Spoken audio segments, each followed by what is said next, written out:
안녕하세요. 레터스투 유아특수 쎄쎄입니다. 오늘은 제2장 통합교육, 장애 유아의 당연한 권리에 대해서 알아보도록 하겠습니다. 먼저 통합교육의 목차에 대해서 개략적으로 설명해 드리겠습니다. 1. 통합교육의 이해 2. 통합교육을 위한 협력적 접근 3. 교수적 수정 4. 사회적 통합이 있습니다. 그 중에서도 이 통합교육을 위한 협력적 접근의 2번인 통합교육을 위한 협력적 접근의 실제는 중요하게 보셔야 합니다. 그리고 큰 3번인 교수적 수정도 시험에 많이 나오니 주의 깊게 보시면 좋습니다.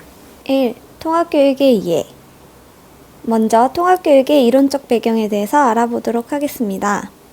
장애인 등에 대한 특수교육법에서는 통합교육을 다음과 같이 정의하고 있습니다.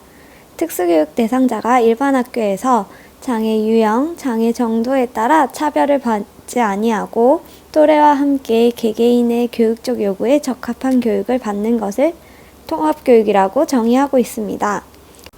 장특법에서는 통합교육의 정의를 얘기할 때 개개인의 교육적 요구에 적합한 교육이라는 말을 씀으로써 아이들이 개별화 교육, 즉 IP가 필요하다는 것을 다시 한번 명시하고 있습니다. 그리고 1975년 카프만의 경우 장애 아동을 일반 학급에 물리적으로 배치하는 것 외에도 학문적, 사회적으로 통합하는 것을 포함하여야 한다고 합니다. 이러한 시간적 통합, 교수활동적 통합, 사회적 통합은 한번 읽어보시고 논술이나 문제의 답을 쓰실 때 녹여 쓰시면 좋습니다. 제가 이 파일도 블로그에 올릴 테니 한번 인쇄하셔서 같이 보시면 좋을 것 같고요. 그리고 제가 중간중간에 읽지 않는 부분들도 스스로 한번 읽어보시면 좋을 것 같습니다. 통합교육의 다양한 용어 중에서는 완전 통합만 이런 것이 있구나 하고 넘어가시면 될 것 같습니다. 모든 장애 아동이 장애 유형이나 정도와는 상관없이 하루 종일 일반 학급에 완전히 포함되는 것을 말합니다.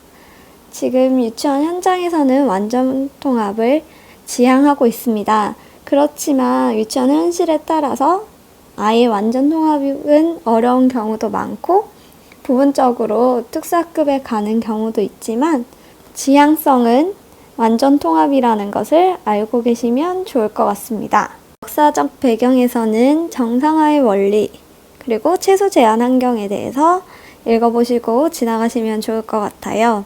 정상화의 원리는 장애나 기타 불이익을 경험하는 모든 사람에게 가능한 한 사회의 일반적인 환경 및 생활 방식과 유사하거나 실제로 동일한 삶의 형태와 일상생활의 조건을 제공해주는 것이라고 합니다. 즉, 장애인이 장애를 가지지 않았다라면 누릴 수 있는 모든 것들을 누릴 수 있도록 도와주는 것, 그것을 정상화의 원리라고 합니다. 그리고 최소 제한 환경은 이후에도 다룰 건데 시험에 많이 나오는 부분입니다. 장애 아동을 장애가 없는 또래, 가정, 지역사회로부터 가능한 한 최소한으로 분리시켜야 한다는 뜻입니다. 장애 아동을 위한 교육은 아동의 개별적인 필요에 의해서 이루어져야 하지만 절대적인 필요 이상으로 개인의 자유를 침해해서는 안 된다는 개념입니다. 그래서 이 아이가 일반 학급에 갈 수 있거나 일반 학급에서 더 많은 시간을 보낼 수 있는데 사람들의 편의에 의해서 특수학급, 특수학교로 배치되어서는 안 된다는 이야기입니다. 앞에서도 완전 통합에 대해서 이야기 드렸는데요. 완전 통합은 유치원의 지향점입니다. 그렇지만 여기서도 보시면 교육 현장의 현실적인 여건을 고려하지 않은 체제 자체의 단일화는 의미가 없음이라고 적혀 있습니다. 즉, 개별 유아가 개별적인 지원, 그리고 소그룹 또는 분리된 환경에서 교육이 필요하다면 이에 대한 적절한 지원도 해주어야 한다는 뜻입니다. 그리고 앞에서도 말씀드린 최소 제한 환경, 통합 원칙 있습니다. 이거는 뒤에서도 계속 얘기할 거여서 제가 따로 중요한 표시는 하지 않았는데요. 그래도 최소 제한 환경이 어떤 뜻이었는지 그리고 5가지 지침에 대해서는 알아두시고 넘어가시면 좋겠습니다. 최소 제한 환경은 장애 아동을 가능한 한 최소한으로 분리시켜야 한다는 원칙으로 5가지 지침은 다음과 같습니다. 최소 제한 환경은 개별 아동의 필요를 근거로 결정되어야 한다. 장애 아동을 일반 학급에서 분리하는 결정을 하기 이전에 통합 환경에 배치하기 위한 진정한 의미에서의 노력이 선행되어야 한다. 3. 개별 아동에게 적합한 특수교육 서비스를 제공할 수 있는 연계적인 특수교육 서비스 체계가 운영되어야 한다. 4. 최소 제한 환경을 결정함에 있어서 대상 아동의 또래도 함께 고려해야 한다. 5. 아동이 좀 더 제한된 환경에 배치될 때에는 적절한 범위 내에 가능한 최대한으로 통합교육을 제공해야 한다. 여기서 4번에 최소 제한 환경을 결정함에 있어서 대상 아동의 또래도 함께 고려해야 한다는 것은 만약에 장애 아동이 문제 행동, 공격 행동이 심해서 또래가 활동을 하는데 그리고 수업을 하는데 방해가 되고 위협을 느낀다면 이러한 점들도 고려해야 된다는 뜻입니다. 통합교육의 혜택과 발전 방향은 각자 읽어보시면 좋으실 것 같고요. 그리고 지금 통합교육이 기본이 되기 때문에 이제는 통합교육은 당연히 한다라는 베이스를 가지고 문제에 접근하시면 좋을 것 같습니다. 이 부분은 각자 읽어보시면 좋을 것 같은데요. 성공적인 통합교육의 실행을 위한 과제의 부분에서는 논술, 서론 또는 결론으로 사용하기 좋기 때문에 이 부분을 외우시고 논술에 쓰시면 좋을 것 같습니다. 장특법에서는 통합교육에 대해서 어떻게 이야기하고 있는지 같이 보도록 하겠습니다. 저는 장특법을 외울 때 많이 하시는 빈칸 채우기도 했지만 이처럼 제가 공부하는 단원에 연관된 장특법들을 따로 발췌해서 같이 외우기도 하였습니다. 제21조 통합교육에 보시면 옆에 흑백의 고양이 레터 사진이 있는데요. 이것은 제가 초특에서 문제가 나왔을 때 흑백 사진으로 표시해 두었습니다. 그럼 제21조 통합교육부터 보도록 하겠습니다. 장특법을 보실 때는 주어, 목적어, 서술어를 중심으로 보시면 됩니다. 제1항 각급 학교의 장. 각급 학교의 장이 주체가 되는 거죠. 각급 학교의 장은 교육에 관한 각종 시책을 시행함에 있어서 통합교육의 이념을 실현하기 위해서 노력하여야 한다. 제2항 제17조에 따라 특수교육 대상자를 배치받은 일반 학교의 장은 교육과정의 조정, 보조인력의 지원, 학습보조기기의 지원, 교원 연수 등을 포함한 통합교육 계획을 수립, 시행하여야 한다. 통합교육 계획에 어떤 것들이 들어가는지도 같이 외워두셔야 합니다. 3항 일반 학교의 장은 제2항에 따라 통합교육을 실시하는 경우에는 제27조의 기준에 따라 특수학급을 설치 운영하고 대통령령으로 정하는 시설 설비 및 교재 교구를 갖추어야 한다 라고 되어 있습니다. 아까도 말씀드렸다시피 외우실 때는 주, 목, 서 이렇게 개념에서 보시면 되고요. 그리고 통합교육 계획의 구성 아니면 특수교육 관련 서비스의 구성 이런 것들은 달달 외우셔서 딱 찌르면 나올 수 있을 만큼 외우셔야 합니다. 그리고 위에 제17조 특수교육 대상자의 배치 및 교육은 한번 읽어보시고 눈으로 익혀주시면 되고요. 이 중에서도 제2항 보시면 특수교육 대상자를 배치할 때는 특수교육 대상자의 장애 정도, 능력, 보호자의 의견 등을 종합적으로 판단하여 거주지에서 가장 가까운 곳에 배치해야 한다. 이 정도를 외우시고 있으시면 될 것 같습니다. 시행령에서는 제16조가 통합교육과 관련된 부분인데요. 통합교육을 위한 시설 설비 등을 얘기하고 있습니다. 그래서 특수교육 대상자의 교내 이동이 쉽고 세면장, 화장실 등과 가까운 곳에 위치한 66제곱미터 이상의 교실에 특수학급을 설치해야 한다라는 이야기가 있고요. 그리고 제2항에서는 특수교육 대상자의 성별, 연령, 장애, 유형, 정도 및 교육활동 등에 맞도록 정보 접근을 위한 기기, 그리고 의사소통을 위한 보안 대체기구 등의 교재 교구를 갖추어야 한다고 적혀져 있습니다. 통합교육을 위한 협력적 접근 1. 협력적 접근을 위한 이론적 배경 통합교육을 위한 협력적 접근이란 장애 아동의 성공적인 통합교육을 위하여 2명 이상의 사람들이 필요한 각종 교육과정 수정 및 교수 적합화의 계획과 실행, 그에 대한 평가 등을 수행하는 것을 말합니다.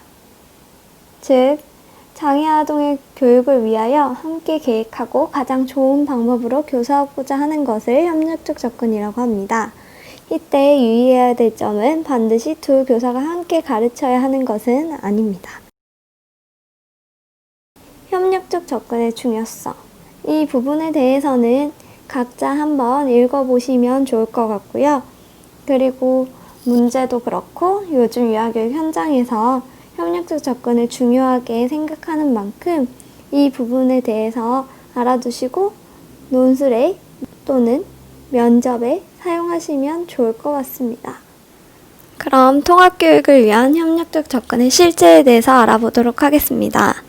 협력팀의 구성원과 역할은 다음과 같습니다. 일단 핵심팀에는 일반 교사, 특수교사가 들어가고요. 가족 구성원, 그리고 학생 본인이 포함될 수 있습니다.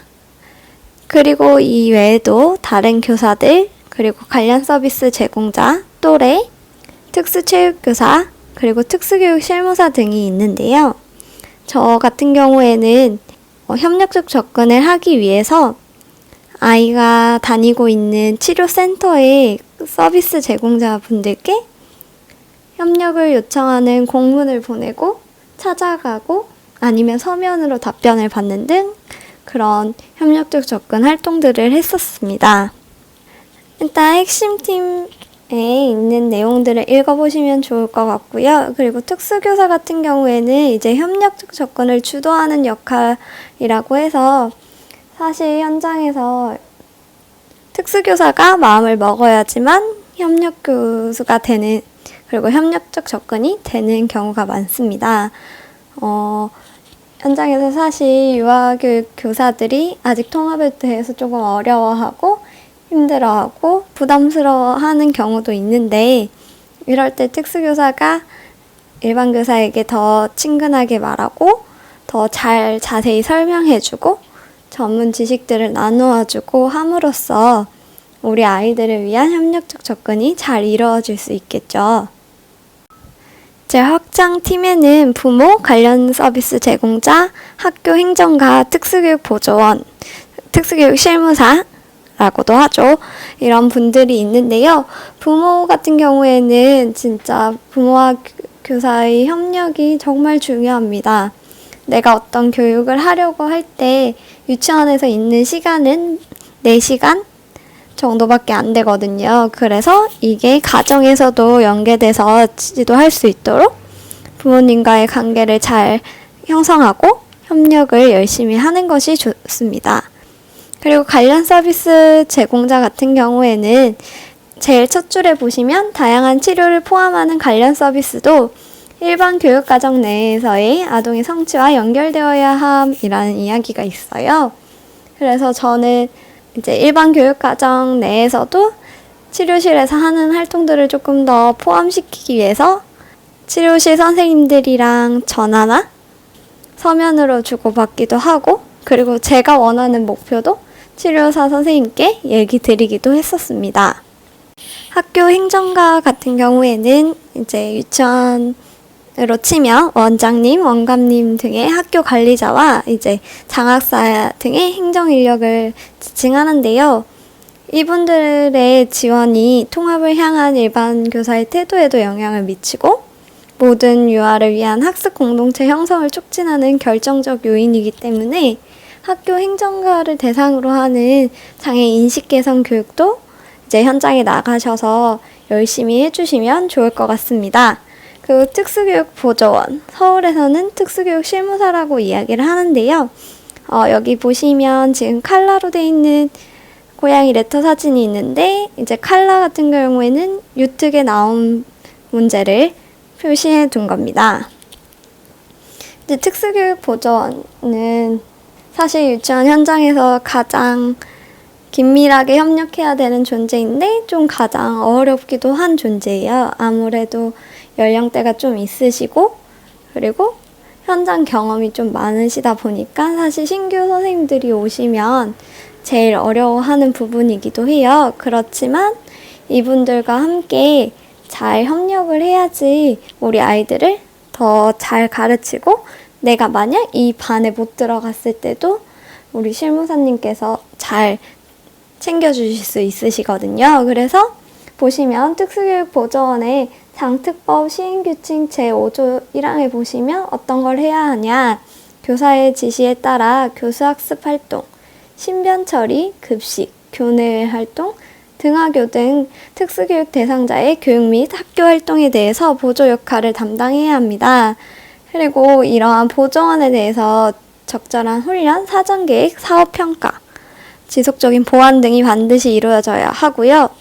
저 같은 경우에는 협의회를 하고 나면 보조원께 IP 목표를 알려드리고 제가 없을 땐 이렇게 지도해 주세요. 급식 시간에는 아이가 혼자 밥을 먹을 수 있도록 좀 기다려 주세요. 이런 식으로 계속 지도를 해드리고 일과가 끝나면 오늘 하루 어땠는지 그리고 내가 알아야 되는 부분들이 무엇인지에 대해서 이야기를 나누는 편입니다. 이러한 방법들은 이제 효과적인 활용을 위한 방법에서 보고 제가 따라 했었는데요. 한번 읽어보시면 될 것 같습니다. 아래 내용들은 읽어보시면 되고 이제 앞으로 저희가 볼 건데 협력 쪽 교수 방법에는 자문, 협력 교수, 팀 접근 이렇게 세 가지가 있고 저희는 이 세 가지를 좀 더 자세히 볼 예정입니다. 순서는 조금 다르지만 일단 협력팀 유형을 먼저 보도록 하겠습니다. 협력팀 유형에는 다학문적팀, 간학문적팀, 초학문적팀이 있는데요. 요즘은 간학문적팀과 초학문적팀이 문제에 많이 나오는 편입니다. 여기 보시면 레터 사진이 3개씩 있죠. 10년 동안 3번씩은 나왔다는 이야기입니다. 다학문적팀은 서로 독립적으로 일하는 여러 분야의 전문가들로 구성된 팀을 얘기합니다. 그림을 그려보자면 특수교사, 일반교사, 언어치료사, 놀이치료사, 어떤 치료실 선생님 이런 식으로 각각의 전문가들이 있고 유아에게 각각 서비스를 제공하는 겁니다. 그래서 보시면 여기서 중요 포인트는 독립적으로 진단하고 보고하고 재원하는 것입니다. 그러다 보니 이제 분절된 중재, 평가, 진단 이런 것들이 진행되다 보니까 각 분야별로 아동의 한 특성만 고려하기가 쉽다는 점이 있습니다. 언어치료사 같은 경우에는 아동의 언어 발달적인 측면에만, 작업치료 같은 경우에는 소근육에만, 그리고 특수교사 같은 경우에는 유치원 생활에만 좀 한 특성만을 고려하는 경우가 많게 되겠죠. 그래서 이러한 경우 아동에 대한 진단 결과 및 추천 내용이 일치하지 않거나 서로 대립될 수 있다는 단점이 있습니다. 그래서 이러한 팀 구성원들 간의 의사소통이 결여되는 것이 문제로 지적되면서 간학문적 팀이라는 것이 대안으로 나오게 되었습니다. 이제 간학문적 팀 같은 경우에는 아까 다학문적 팀 접근이 서로 간의 의사소통이랑 협력적인 의사결정이 잘 되지 않아서 단점이었죠. 그래서 서로 간의 의사소통, 협력적인 의사결정을 강조하면서 등장하게 된 방법입니다. 그래서 이것은 어떻게 이루어지냐면 각 전문가들이 있고 유아에 대해서 진단평가를 각자 합니다. 그리고 교수도 각자 하는 대신에 개별적으로나 이제 소수로 모여서 잠깐 의사결정을 나누는 형태라고 보시면 됩니다. 그래서 세 번째 줄 보시면 팀의 구성원은 자신의 전문 영역에 대한 진단을 각자 진행하면서 비공식적으로 다른 구성원들과 의사소통하여 의견을 나눌 수 있고 정기적인 모임을 통하여 의견을 나눌 수도 있음이라고 되어 있는데요. 여기서 이제 비공식적이라는 것은 내가 공문을 보냈으면 공식적인가? 이렇게 생각하는 게 아니라 이 사람들이 모두 모여서 의견을 나누고 함께 의사결정을 하는 것이 아니라 어쨌든 아름아름 하는 거잖아요. 제가 공문을 보내는 것도 그 치료사 개개인에게 아름아름 보내는 것처럼 그래서 그런 뜻으로 알고 계시면 될 것 같습니다. 그래서 보시면 실제로 서비스가 각 전문 영역에 따라 독립적으로 실행되기 때문에 진정한 의미에서의 합의된 결정이 반영되지 않는다면 아동과 부모에게 적절한 교육 프로그램을 제공하지 못할 수도 있다는 단점이 있습니다. 그래서 장단점을 보시면 장점은 활동과 교육 목표가 다른 영역을 보충하고 지원함, 하나의 통일된 서비스 계획에 기여함, 서비스 대표자를 통해서 정보를 공유할 수 있음. 그리고 단점은 전문가들의 고집이나 융통성이 없는 경우 효율적이지 못할 수도 있고 협력을 위협할 수도 있고 그리고 서비스 대표자의 역할이 불분명하기 때문에 역할 수행에 있어 독단적일 수 있다고 합니다. 다른 거는 읽어보시면 될 것 같고 활동과 교육 목표가 다른 영역을 보충하고 지원함은 예를 들어서 설명하자면 다음과 같습니다. 만약에 언어치료 선생님이 아이의 목표를 안녕, 고마워, 잘가 와 같은 인사말을 연습하는 것을 목표로 하였어요. 그런데 이제 특수교사, 그러니까 유치원에서는 아이의 목표를 또래와 말하기, 상호작용하기 이런 걸 목표로 했다고 쳐요.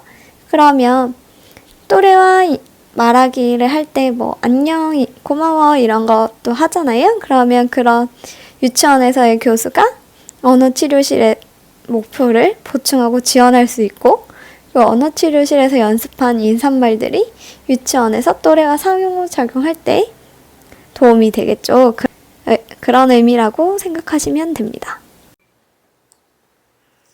그래서 이제 가상문적 팀도 결국 완전한 협력적 접근은 아니다 해서 나온 게 초학문적 팀입니다. 초학문적 팀은 각 구성원들이 함께 아동을 진단평가하고 분야를 초월하여 정보와 전문 지식을 나누며 중재 목표와 전략에 대해 공동으로 의사결정을 하는 것을 말합니다. 여기서 그래서 중요한 핵심어는 주책임자, 역할 방출인데요. 주책임자는 각 전문가들에게 전달받은 교수 전략들을 대상 유아를 상대로 실행하는 것을 말하고 역할 방출은 이러한 주책임자에게 자신의 전문 영역 교수 기술을 가르치거나 정보를 제공하거나 그런 것들을 얘기합니다. 그래서 보시면 유아가 있으면 특수교사, 일반교사, 언어치료실 선생님, 놀이치료, 작업치료 이런 전문가들이 다 함께 모여서 여기서 주책임자를 정합니다. 대부분 특수교사라고 생각하시면 되고요. 그래서 특수교사가 진단도 하고 그래서 교수도 합니다. 이때 같이 진단 내용도 보고 교수 방법도 정하고 교수 목표도 정하고 그래서 교수를 하고 마지막 평가까지 하는 것을 얘기하는데 특수교사가 작업치료나 언어치료를 잘 모를 수도 있잖아요. 그런 경우 자신의 전문 지식들을 알려주는 그것을 역할 방출이라고 합니다. 그래서 여기 장점, 단점을 읽어보시면 되는데 그럼 초학문적 접근이 좋은데 왜 현장에서는 잘 안 되냐 하면 단점에서 가장 큰 거 보시면 이제 고도의 협력과 상호작용이 필요로 하고 많은 시간을 소모해야 합니다. 그러니까 모든 전문가들이 모여서 같이 진단 평가를 하고 교수 계획을 짜고 이제 교수를 하려면 많은 시간도 필요하고 모두 다 동의를 해야겠죠. 이제 그런 게 조금 어려워서 현장에서는 아직까지는 저 같은 경우에는 논문으로 연구한 것만 보고 실제로 하고 있는 선생님은 아쉽게도 보지 못했습니다. 그래서 초학문적팀 접근의 단계를 보자면 역할 확대, 확장, 교환, 역할 방출, 역할 지원 이런 것들이 있는데 읽어보시면 되고 역할 방출까지는 내 전문 지식에서 다른 전문 지식까지 확장시켜 나가는 나의 전문성 향상에 대해서 다룬다고 보시면 될 것 같고 내 역할 지원 같은 경우에는 단계와 상관없이 팀 구성원 중 특정 영역 전문가가 주 서비스 제공자와 가족들에게 직접적으로 지원을 제공하는 것을 말합니다. 역할 방출은 앞에서도 이야기를 했었는데요. 역할 방출, 역할 양도, 역할 이완이라고 또 합니다. 그래서 내 전문 지식을 다른 사람한테 알려주고 그 사람이 교수할 수 있도록 지도하는 것도 역할 방출이라고 하고 반대로 다른 영역의 기술들을 전문가의 지속적인 감독 없이 독립적으로 연습하는 것도 역할 방출이라고 합니다. 아래 원형 진단은 초학문적 진단의 대표적인 방법으로 이제 초학문적 접근에 들어간다고 생각하시면 되고요. 다양한 영역의 전문가들이 동시에 대상 유아를 진단하는 방법을 말합니다. 그래서 구성원 중 한 명을 촉진자로 선정하여 다른 구성원들이 아동과 양육자 둘레에 앉아 진단을 실시하는 동안 아동의 행동 표본을 유도하기 위해서 아동 및 부모와 상호작용을 하는데요. 그림을 그리면 이제 전문가들이 이렇게 원형으로 둘러앉아 있고 아이와 양육자가 있으면 이제 촉진자, 주 책임자가 이제 진단 평가를 실시합니다. 이 진단 평가의 방법은 이 순으로 이루어지고요. 이 순서를 묻는 질문도 가끔 나오는 것으로 알고 있습니다.